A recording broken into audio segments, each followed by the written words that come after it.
Hello students. आज हम देखने वाले हैं displacement reaction.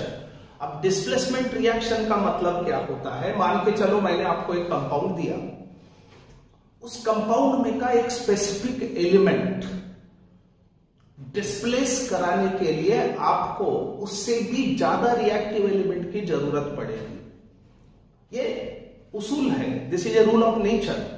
So what happens actually, it is the reaction in which the less reactive ingredient will get displaced by relatively more reactive ingredient. Take an example, इसमें हम लोग बहुत सारे एग्जांपल्स ले सकते हैं। मान के चलो मैंने आपके तरफ कॉपर सल्फेट सॉल्यूशन दिया। कॉपर सल्फेट सॉल्यूशन का कलर होता है ब्लू, इसलिए इसको हम लोग कहते हैं ब्लू विट्रियोल। अब इस ब्लू विट्रियोल सॉल्यूशन में मैंने अगर आयरन रॉड या आयरन नेल इमर्स कर दिया तो याद रखें आयरन इज मोर इलेक्ट्रोपॉजिटिव और more reactive than copper. Copper के मुकाबले आयरन की रिएक्टिविटी ज्यादा होती है, तो ये हम क्या कर सकता है, कॉपर को CuSO4 सॉल्यूशन में से आराम से डिस्प्लेस कर सकता है और ऐसा होने से कॉपर डिपॉजिट किया जाएगा, यानी इसको यहां से हटा के खुद आयरन जो है उसकी जगह लेगा। इससे होगा क्या, अगर कॉपर डिपॉजिट होते जाएगा तो सॉल्यूशन का जो ब्लू कलर था प्रीवियसली उसकी फेडिंग होते जाएगी, यानी कि पहले आप देख सकते हो डार्क ब्लू, उसके बाद उसका डार्कनेस हल्का हल्का कम होते जाएगा। जैसे जैसे कॉपर डिपॉजिट होगा वैसे वैसे आपको महसूस होगा कि सॉल्यूशन फेड होगा।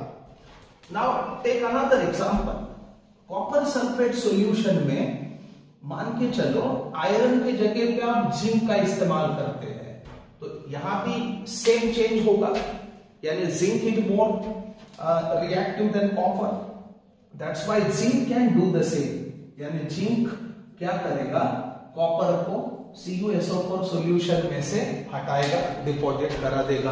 यहां पे भी आपको सेम नतीजा देखने को मिलेगा, लेकिन याद रखना रिवर्स इज इम्पॉसिबल। अगर मैं आपको जिंक सल्फेट सॉल्यूशन देता हूं और उसमें आपने अगर कॉपर को इमर्स किया तो कॉपर जिंक को डिस्प्लेस नहीं कर सकता है, यह आपको याद रखने की आवश्यकता है।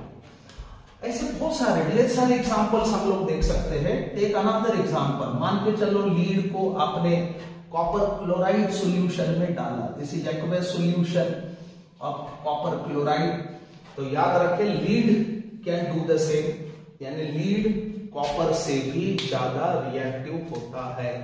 इस वजह से क्या होगा, आपको लीड क्लोराइड मिलेगा और यहां पे कॉपर का डिपोजिशन आप देख सकते हो।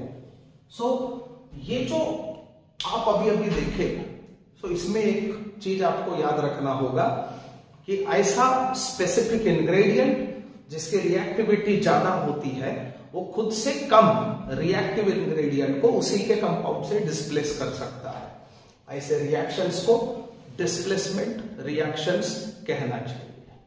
Thank you very much.